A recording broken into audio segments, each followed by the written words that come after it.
Hello दोस्तों, स्वागत है आपका अपना चैनल 0.2 क्लास में। तो दोस्तों देखिए, आज हम आपके लिए बहुत ही बढ़िया टॉपिक लाए हैं जिसका नाम है लिंग संलग्न वंशागति, जिसको बोलते हैं सेक्स लिंकेज इनहेरिटेंस। तो ये जो लिंग संलग्न वंशागति है, पिछले वर्ष बोर्ड एग्जाम में बार बार पूछा गया है कि लिंग संलग्न वंशागति से आप क्या समझते हैं। इसको किसी एक उदाहरण देकर समझाइए। आप देख सकते हैं पेपर में कैसे पूछा गया है, लिंग संलग्न वंशागति से आप क्या समझते हैं, इसको किसी एक उदाहरण की सहायता से समझाइए। तो ऐसे कुछ पूछे जाएंगे और एक और पूछा जाएगा कि थैलेसीमिया क्या होता है, वर्णांध क्या होता है। तो कुछ ऐसे क्वेश्चन पूछ सकते हैं आपसे जो बहुत ही बोर्ड में एग्जाम पर मतलब कि बहुत ही इंपॉर्टेंट बनने वाला है। तो आप लोग क्या करेंगे, इसको बहुत बढ़िया तैयार कर लेंगे। आज हम वीडियो में देखेंगे कि जो लिंकेज होता है, मतलब कि लिंग संलग्न की वंशागति क्या होती है और कैसे होती है, और कौन से उससे रोग होते हैं जो वंशागति मतलब पीढ़ी दर पीढ़ी चलता रहता है। तो इसको क्या करेंगे, आप ठीक तरह से नोट कर लें अपने अपने कॉपी में, ताकि आपको भूले ना कभी भी, और ठीक से आप समझ लेंगे कि क्या होता है लिंग संलग्न की वंशागति। ठीक है, तो आइए हम टॉपिक को स्टार्ट करते हैं। जैसे यहाँ पर दिया है कि लिंग संलग्न की वंशागति। अगर आपसे क्वेश्चन में कोई भी क्वेश्चन पूछा जाए तो आपको क्या करना है कि पहले उस हेडिंग का मतलब समझिए कि वो हेडिंग हमसे क्या कहना चाहता है, जैसे क्या कहना चाह रहा है। अब देखो यहाँ पर लिंग संलग्न वंशागति, लिंग यानी कि जो मेल फीमेल को दर्शाता है। ठीक है, और ये जो संलग्न है, हमने आपको पहले वीडियो में बताया था कि जो संलग्न होता है, संलग्न ने आपको बताया था कि कोई समजात गुणसूत्र होता है। ठीक है, कोई समजात गुणसूत्र होता है और उन गुणसूत्रों पर क्या होता है कि जीन उपस्थित होता है। ठीक है, यहाँ पर जीन उपस्थित होता है। तो ये जो जीन होते हैं ये क्या होते हैं कि इसमें कितना भी तोड़फोड़ कर लो, यानी कि अर्धसूत्री विभाजन कर लो। ठीक है, कितना भी मियोसिस डिवीजन कर लो, अर्धसूत्री विभाजन कर लो, लेकिन यह टूटने वाला नहीं है। यानी कि इसको कितना भी तोड़ फोड़ लो, लेकिन ये क्या होगा कि ये दोनों जीन और जो गुणसूत्र हैं ये साथ साथ बने रहेंगे, ये अलग होने वाले नहीं है। यही क्या कहलाते हैं, संलग्न। यह घटना क्या हुई, संलग्न हुई। बस आपको संलग्नता क्या ध्यान रखना है, बस जो जीन होंगे और गुणसूत्र, ये दोनों का संबंध इतना गहरा रहेगा, इतना गहरा रहेगा कि ये कभी भी अलग नहीं होंगे। तो बस इतना आपको ध्यान रखना है कि ये जो जब भी आप संलग्न पूछ जाए या फिर संलग्न की वंशागति पूछ जाए तो बस यही ध्यान रखना कि जो गुणसूत्र होंगे और उस पर जो जीन होगा वो अलग नहीं होगा। यानी कि जब जीन और वे अलग नहीं होंगे तो उनके जो लक्षण होंगे वह एक पीढ़ी से दूसरे पीढ़ी में कन्फर्म जाएंगे। ठीक है, तो अब देखो यहाँ पर लिंग संलग्न हो गया। संलग्न बस यही ध्यान रखना कि जो गुणसूत्र होंगे और जीन अलग नहीं होंगे, कितना भी इसको तोड़फोड़ कर लो, यानी कि सूत्र विभाजन कितना भी कर लो, वो अलग अलग होने वाला नहीं है। ठीक है, अब देखो वंशागति तो आप जानते हैं कि वंशागति क्या होता है कि एक पीढ़ी से दूसरे मतलब कि जीवों के वे सभी लक्षण जो एक पीढ़ी से दूसरे पीढ़ी में स्थानांतर होते हैं तो उन्हीं को हम बोलते हैं क्या, वंशागति, यानी कि इनहेरिटेंस। क्या बोलते हैं, इनहेरिटेंस। तो पूरा हेडिंग का मतलब समझते हैं कि लिंग संलग्न वंशागति। अब देखो जो जिसमें क्या होगा कि कोई सी मतलब किसी की जो गुणसूत्र होंगे, गुणसूत्रों पर जो जीन होंगे उसमें कोई परिवर्तन नहीं होना है, यानी कि जो जीन होगा वो अलग भी नहीं होगा। तो क्या होगा कि जो उसके लक्षण होंगे वो एक पीढ़ी से दूसरे पीढ़ी में, दूसरे पीढ़ी से तीसरी पीढ़ी में, मतलब कि उसके लक्षण क्या होंगे, एक पीढ़ी से दूसरी पीढ़ी में स्थानांतर होंगे। अगर उसमें कुछ भी परिवर्तन होता तो वो नहीं होते। लेकिन यहाँ पर दिया है कि लिंग संलग्न वंशागति, यानी कि उनके जो जीन होंगे, गुणसूत्र दोनों साथ साथ बने रहेंगे। तो यही क्या होगा कि इसके बारे में हम जानेंगे कि वंशागति जो लिंग संलग्न की वंशागति है, मतलब जिसके जीन और गुणसूत्र बने रहेंगे, उसका हम वंशागति देखेंगे। ठीक है, अब देखो अगर आपको लिखना है कि लिंग संलग्न वंशागति तो किसे कहते हैं, तो आपको ध्यान रखना क्या है, बोलेंगे कि कोई समजात गुणसूत्र होगा। ठीक है, समजात गुणसूत्रों पर क्या होता है, समजात गुणसूत्रों पर जीन उपस्थित होते हैं। ठीक है, समजात गुणसूत्रों पर जीन उपस्थित होते हैं। और जो हमारे देखो मानव क्या होता है कि जो 46 गुणसूत्र होते हैं, मानव कितने गुणसूत्र हो गए, 46। ठीक है, तो ये जो 46 गुणसूत्र होते हैं इसमें क्या होता है, इसको दो भाग में बांटा गया, यानी कि इसमें कुछ अलिंग गुणसूत्र होते हैं, अलिंग होते हैं एक, और ये होते हैं लिंग। ठीक है, तो जो जो जो दो गुणसूत्र होते हैं, 46 गुणसूत्र होता है, तो 46 गुणसूत्र में जो हमारा 44 गुणसूत्र होता है वो हमारा अलिंग होता है, और जो लिंग गुणसूत्र होता है वो हमारा 2 होता है। अगर आपसे पूछा जाए कि जो लिंग गुणसूत्र कितने होते हैं और अलिंग गुणसूत्र कितने होते हैं मानव में, तो बोलेंगे मानव में अलिंग गुणसूत्र की संख्या 44 होती है और लिंग गुणसूत्र की संख्या 2 होती है। 44 जो होती है वो हमारे दैहिक लिंग लक्षण की प्रदर्शित करते हैं, मतलब कि ये पूरे शरीर ढांचे का निर्माण करते हैं। और जो ये लिंग गुणसूत्र होते हैं वह केवल लिंग का निर्माण करते हैं। ठीक है, अब जो ये लिंग गुणसूत्र होते हैं, जैसे लड़कों में क्या होता है, एक्स और वाई होता है। ठीक है, यही क्या होते हैं, लिंग गुणसूत्र। अगर लड़कियों में बात कीजिए तो वो क्या होता है, एक्स होता है। ठीक है, यही होता है लिंग गुणसूत्र। बस आपको ध्यान रखना है कि जो लिंग और अलिंग गुणसूत्रों की संख्या है, अगर आपसे अलिंग गुणसूत्र की संख्या पूछी जाए 44, लिंग गुणसूत्र की संख्या पूछी जाए 2। ठीक है, अब ये ध्यान रहेगा। जब देखो लिंग गुणसूत्र, आप बोलेंगे कि समजात गुणसूत्र पर जीन उपस्थित होते हैं। ये कोई समजात गुणसूत्र है, समजात गुणसूत्र पर जीन उपस्थित होते हैं। और जो लिंग गुणसूत्र होते हैं, यानी कि ये वाला लिंग गुणसूत्र होते हैं, उस पर लैंगिक लक्षण के जीन उपस्थित होते हैं। मतलब उनका जो लैंगिक लक्षण होता है, ठीक है, जैसे यहाँ पर बाल हो गया, ये सब जो अनेक प्रकार के जो लक्षण है वही लैंगिक लक्षण है। जो लैंगिक लक्षण होते हैं वह लिंग गुणसूत्रों पर उपस्थित होते हैं। और जब लैंगिक लक्षण पर उपस्थित होंगे तो उसमें कुछ लैंगिक ध्रुवता देखने को मिलेगी। और जो वही जो लैंगिक ध्रुवता देखने को मिलती है, और ये क्या होती है, यही लक्षण क्या होते हैं, एक पीढ़ी से दूसरे पीढ़ी में स्थानांतरण होते हैं, जिसको बोलते हैं लिंग संलग्न वंशागति। ठीक है, तो लिंग संलग्न वंशागति, जैसे किसी को बाल है और मतलब कि और प्रकार के जो लक्षण है वह एक पीढ़ी से दूसरे पीढ़ी में जा रहा है, तो वही लिंग संलग्न वंशागति है। तो आपको अगर लिखना है पेपर में कैसे लिखना है तो अभी बता दे रहा हूँ। बस आपको लिखना है कि समजात गुणसूत्रों पर जीन उपस्थित होते हैं, परंतु लिंग गुणसूत्रों पर लैंगिक लक्षण का जीन उपस्थित होते हैं, जिसके कारण कुछ लैंगिक ध्रुवता देखने को मिलती है। और वही क्या होता है, एक पीढ़ी से दूसरे पीढ़ी में स्थानांतर होता है, जिसको बोलते हैं लिंग संलग्न वंशागति। ठीक है, तो इसका खोज की बात की जाए तो इसका बोलेंगे खोज टीएच मार्गन। ठीक है, टीएच मार्गन ने किया था, किस पे किया था, ड्रोसोफिला पर। ठीक है, तो ये जो ड्रोसोफिला मोलिनोगास्टर यानी कि फल मक्खी है, ड्रोसोफिला मोलिनोगास्टर पर टीएच मार्गन ने देखा कि उनके जो लिंग गुणसूत्र होते हैं उसमें मतलब कि संलग्न होते हैं और उनकी वंशागति होते रहती है। यानी कि जो कुछ भी रोग होता है, कुछ भी जो लक्षण होंगे वह एक पीढ़ी से दूसरे पीढ़ी में जाते हैं। तो बस आपको ध्यान रखना ये वाला पॉइंट कि टीएच मार्गन ने ड्रोसोफिला पर देखा था कि लिंग संलग्न वंशागति होता है। तो किसमें होता है, ड्रोसोफिला में होता है। इसको ड्रोसोफिला का बोलते हैं हम फल मक्खी। ठीक है, इसको बोलते हैं क्या, फल मक्खी।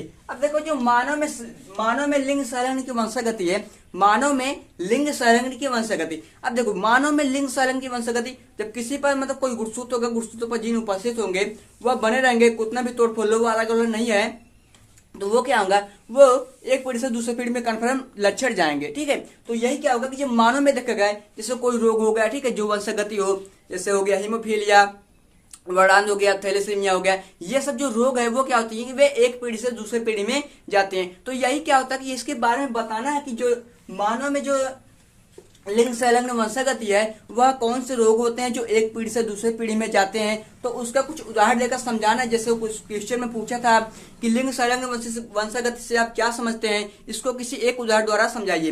तो यही था जो क्वेश्चन। तो देखते हैं कि जो मानव में लिंग संलग्न वंशागति से होता है, पहला हमारा होता है वर्डान। ठीक है, वर्डान, ठीक है, जिसको बोलते हैं कलर ब्लाइंडनेस। और दूसरा होता है हीमोफीलिया,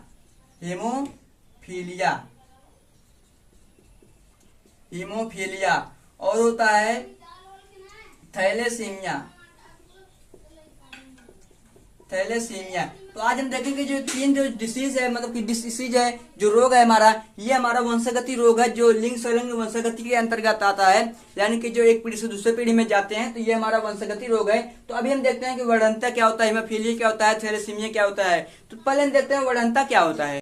देखिए दोस्तों, तो पहला हमारा है वर्डान। तो वर्डान जो इसको बोलते हैं कलर ब्लाइंडनेस। तो ये जो कलर ब्लाइंडनेस है ये क्या होता है। अब देखो जो कलर ब्लाइंडनेस है, ठीक, ये कलर मतलब कि रंग से दर्शाता है। तो बोलेंगे कि जो व्यक्ति क्या होता है कि हरे और लाल, ठीक है, जो व्यक्ति क्या होते हैं हरे और लाल रंग का अंतर नहीं कर पाते हैं। ठीक है, जो व्यक्ति हरे और लाल रंग का अंतर नहीं कर पाते हैं तो उनमें क्या होता है, उनमें वर्डान नामक रोग हो जाता है। क्या होता है, वर्डान हो जाता है, जिनको क्या होता है, वर्डान होता है। और वर्डान की वंशागति का अध्ययन करना ही क्या कहता है, वर्डानता। ठीक है, वर्डान की वंशागति को अध्ययन करना क्या कहलाता है, वर्डानता। तो जो वर्डानता है यानी कि जो कोई भी व्यक्ति हो वह लाल और हरे रंग का अंतर नहीं कर पाता। मतलब किसी को क्या हुआ, वर्डान हो गया, तो उसको अगर ऐसे यहाँ पर मतलब यहाँ पर लाल कर दिए, यहाँ पर हरा कर दिए, उसको हम दिखाएंगे कि वो देख नहीं पाएगा। कितने भी देख लो उसको, ये लाल है कहेगा काला है, ये हरा है कहेगा नीला है। ठीक है, तो यही परंपरा होगा, मतलब कोई देख नहीं पाएगा, लाल और हरे रंग का अंतर नहीं कर पाएगा। अब जैसे सेब आने गए, वह लाल लाल है, कहेगा ये क्या है, तो हरा है, जैसे नींबू लग रहा है, तो वही क्या होगा, वो अंतर नहीं कर पाएगा कि कैसा है कैसा नहीं है, बस केवल लाल और हरे रंग का देख नहीं पाएगा। तो उस व्यक्ति में क्या होता है, वो वर्डान हो जाता है। और वो व्यक्ति क्या होता है कि वो क्या होता है कि अगले पीढ़ी में स्थानांतर होता जाता है। मतलब कि वह एक वंशागति रोग है, फिर उसके बेटे में जाएगा, उसके बेटे में, मतलब कि वैसे परिवर्तन होता रहेगा। वो क्या होता है कि वह व्यक्ति हमेशा वर्णांध रहेगा वो लाल और हरे रंग का अंतर नहीं कर पाता है। बस आपको इतना रखना है कि जो वर्णांध व्यक्ति होता है वह लाल और हरे रंग का अंतर नहीं कर पाता है। तो इस ये कैसे होता है, बोलेंगे कि ये क्या होता है कि ये म्यूटेशन के कारण होता है, उत्परिवर्तन के कारण होता है। अब जैसे यहाँ पर गुणसूत्र होता है, तो जो गुणसूत्र होते हैं ये क्या होते हैं कि वे आपस में क्रोमेटिस से धागे नुमा क्रोमेटिस से जुड़े रहते हैं। और वे जो यहाँ पर कुछ खंड पाए जाते हैं, ठीक है, यहाँ पर जो खंड ऐसे ऐसे रहता है, ठीक है, तो यही खंड क्या होता है, अगर यही क्या होता है कि जब मिलते हैं आपस में अदला बदली, मतलब कि ये खंड थोड़ा इधर हो गया थोड़ा इधर, मतलब कि यहाँ से जैसे यहाँ पर ये कोई खंड है, यहाँ पर कोई खंड है, ठीक है, अगर ये यहाँ पर आ गया और ये यहाँ पर आ गया, मतलब थोड़ा अगर बदलाव हो गया, जैसे खंडों का अदली बदली हो जाता है। डीएनए क्या जो गुणसूत्रों पर डीएनए होते हैं, जब वो डीएनए अदला बदली कर लेते हैं, मिक्सिंग हो जाते हैं उसमें, तो उसमें थोड़ा सा परिवर्तन होता है। तो जिसके कारण क्या होता है कि यह रोग उत्पन्न होता है। यह प्रोटॉन दोष, इसको प्रोटॉन दोष भी कहते हैं, यानी कि ये प्रोटॉनों को कमी कारण भी होता है, यानी कि जब प्रोटॉन की कमी होगा तब भी यह रोग उत्पन्न होता है, ठीक है। तो जो म्यूटेशन मतलब उस परिवर्तन के कारण होता है, जब डीएनए मतलब आपस में चेंज होता है, जो डीएनए के खंड रहते हैं वो आपस में जब चेंज होंगे तो वो क्या होता है कि यहाँ पर एक नया पुनर्संयोजित लक्षण प्राप्त हो जाता है, जिसके क्या करता है कुछ बदलाव देखने को मिलता है और यह रोग भी उत्पन्न हो जाता है, ठीक है।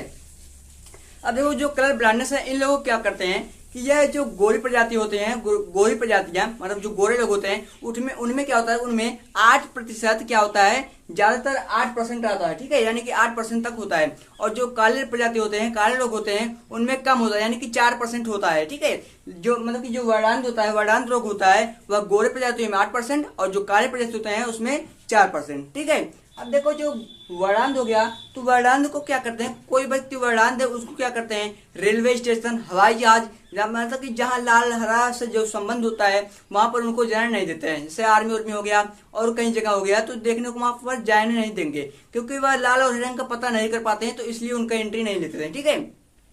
अब देखो दूसरा जो रोग है वो हमारा है हीमोफीलिया। अब देखते हैं हीमोफीलिया क्या होता है। अब देखिए दूसरा हमारा है हीमोफीलिया। अब ये देखो हीमोफीलिया क्या होता है, हीमोफीलिया भी ये रोग है, वंशागति रोग है। ये भी क्या होता है कि अगर जिसको किसी पे हुआ था, ये क्या होता है एक पीढ़ी से दूसरे पीढ़ी में जाता रहेगा, यानी कि यह सब क्या होते हैं, वंशागति रोग होते हैं। अगर यहाँ पर लिंग संलग्न आ गया, ठीक है, अगर लिंग संलग्न केवल आ गया, समझ लो वह वंशागति होगा। अगर संलग्न नहीं है तो वह वंशागति नहीं होगा। अब देखो हीमोफीलिया क्या है, बोलेंगे कि जो हीमोफीलिया है यह महारानी विक्टोरिया में, मतलब कि इंग्लैंड के जो महारानी विक्टोरिया थी, ठीक है, इंग्लैंड की महारानी विक्टोरिया में, ठीक है, महारानी विक्टोरिया, ठीक है, जो एक इंग्लैंड की महारानी थी, महारानी विक्टोरिया थी, इनमें यह रोग देखा गया। जो हीमोफीलिया रोग है, एक इंग्लैंड की निवासी थी जिनका नाम मतलब कि महारानी विक्टोरिया थी, उनमें यह रोग देखा गया कि उनमें हीमोफीलिया हुआ था। अब ये हीमोफीलिया रोग क्या है, देखो ये जो हीमोफीलिया रोग होता है यह भी उत्परिवर्तन के कारण उत्पन्न होता है, यानी कि म्यूटेशन के कारण होता है। मतलब कि जब डीएनए का अदला बदली होता है तब भी हो जाता है। अब देखो इसमें क्या होता है कि जो डीएनए मतलब कि जो महारानी विक्टोरिया में हीमोफीलिया रोग हुआ था, अब इसका पता कैसे लगाएं। जब पता लगाने से क्या हुआ कि जैसे कोई व्यक्ति है उसको हर से मतलब कि घाव लग गया या फिर चोट लग गया, ठीक है,